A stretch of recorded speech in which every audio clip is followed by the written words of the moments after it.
Ask me, I would never say that I'm the greatest player, and that's because I never played against all the people that represented the league prior to Michael Jordan. Your Hall of Fame induction this week has given everybody a chance to look back at their favorite Michael Jordan moments. Everybody has one.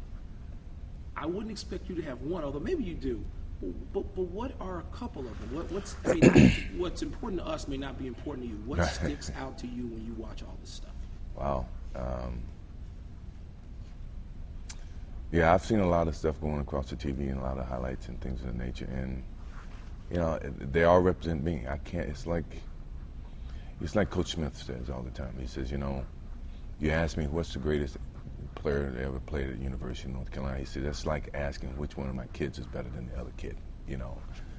I find it very difficult for me to single out all the things that I've done in the game of basketball, which has been, attributed to a lot of hard work and supportive people over the past, 20-some years. I can't pick one moment. I can say, okay, my whole name changed from Mike Jordan to Michael Jordan when I made the shot in 1982, but obviously to finish up in 1998, making a shot at, Utah, coming back, and, the last shot I made in Chicago Bulls. I mean, those are two that I think you can continue to find more in my baseball years.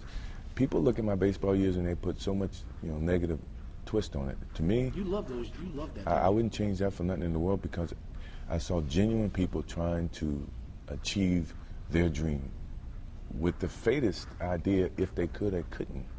Very few of them do, but you can never tell them, and I couldn't even tell them. I just enjoyed being around them because that to me was true passion for the game that they truly love. So, I mean, there's so many things in my career that I just can't pick one out and say, that's my favorite. Sick game is mine, but that's another story. Which one? The sick game. Yeah, but what about the dream team? All of us playing together and, practices and blah, blah, blah. Barcelona game, the Monte Carlo game, which I got to see a little bit of. Yeah, Magic don't like that one. No, I can imagine. He doesn't. There's a lot of trash talking going on. One of the last things I want to ask you about the dream team. When talk about commercialism, at first, it was driving it, and you didn't really want to be a part of that. But then when you got with those guys, you were into it instantly. How did it change, and how important is the dream team to your life? Well, anytime you represent your country, that's a privilege. Because of all the business, all the corporate things surrounding it, the dream team, first time professionals played in the Olympics, blah, blah, blah, it added a little different flavor to it, My best Olympics experience was 1984, without a doubt. I don't want to compare the two because I stayed in the village. I got the chance to meet other athletes. We understood and we got to accept the Olympic experience. In 1992, the dream team was somewhat an overshadowing activity because, one, we didn't stay in the village. We had security guards everywhere we went. It was totally different than the first experience. But yet, my reason for being a part of it wasn't because of the commercialized aspect of it. Was I never had the chance to see how these other all-stars prepare themselves for a game or practice or compete against them each and every day. What was their desire? What was their hunger? What drove them to eat? What drove them to play?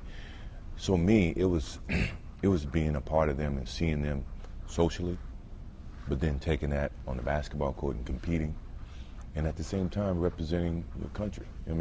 That to me was why I played in the 1992 Dream Team, just so that I can understand what Magic Bird was like. Magic Johnson, Larry Bird. If Charles Barkley did like the practice, he didn't like the practice.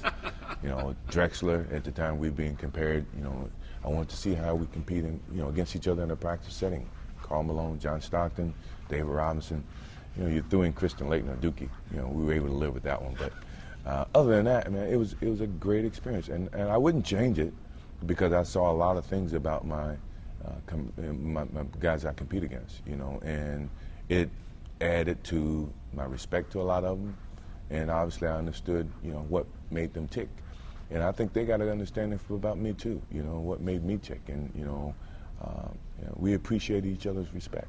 Is that game in Monte Carlo, was that as competitive as anything you've ever done? Best game I ever played in. Best game I ever played in the sense that no coaching, there were referees, but not really. you know, and you had 10 Hall of Famers playing against each other.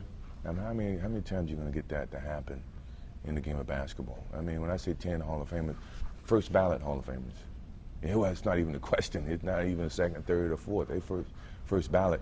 And the way we competed, and our desire and the sweat and the trash talking and all the beautiful things about the game of basketball was illustrated in that one particular game. That if you culminate everybody in the Hall of Fame and every game they played in, and you envision a game being played, that's how the game is going to be played. Last thing I want to ask you. I'm going to ask you real quickly. All right. You upset a lot of Tar Heels with your choice of Hall of Fame presenter. We've talked many times. I know how much you looked up to David Thompson, but tell people why. Tell Tar Heel Nation why David Thompson. Well, it's just simple. You know, no, I couldn't pick one Tar Heel over the other Tar Heel. You know, once again, go back to Coach Smith saying which one you want to pick over, blah blah blah. And I'm pretty sure everybody would have loved to have done it if I would have asked them. But what made it so easy was David Thompson. I grew up watching.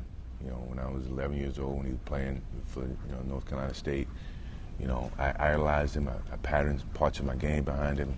You know, he lives in Charlotte, where I work now. He's from North Carolina, Shelby, North Carolina. So there was a bunch of connections there. I mean, my kids didn't even know who he was. I had to tell them, back in 1974 in college, you couldn't dunk a basketball, and the term alley-oop came from this guy, and now they can identify who this. Because I think he deserves that type of recognition, that someone of my magnitude appreciates him, appreciate what he represented to the game. And he impacted my life. And if I've impacted his life by electing him and selecting him, great. I mean, we've done each other a favor here. And for the public who don't really know David Thompson, go back and read. And all the basketball enthusiasts, they know who David Thompson is. And you're talking about someone who's gone through some negative times and bounced back. To me, that is the most gratification that I've ever gotten from David Thompson, is that he made mistakes and he's bounced back and become a better person because of those mistakes. And we all have made mistakes. And to me, he represents, that person that, constantly looks at the positive side of everything, And I was very, very privileged that he accepted, my offer to induct me into the Hall of Fame. And I'm looking forward to seeing how much he smiled. I know I saw him last night. I said, you don't think you belong? I said, yeah, you do. You belong here. And I'm very proud that you accepted my invitation. Michael, congratulations. Appreciate it. Thank you. All right, my friend.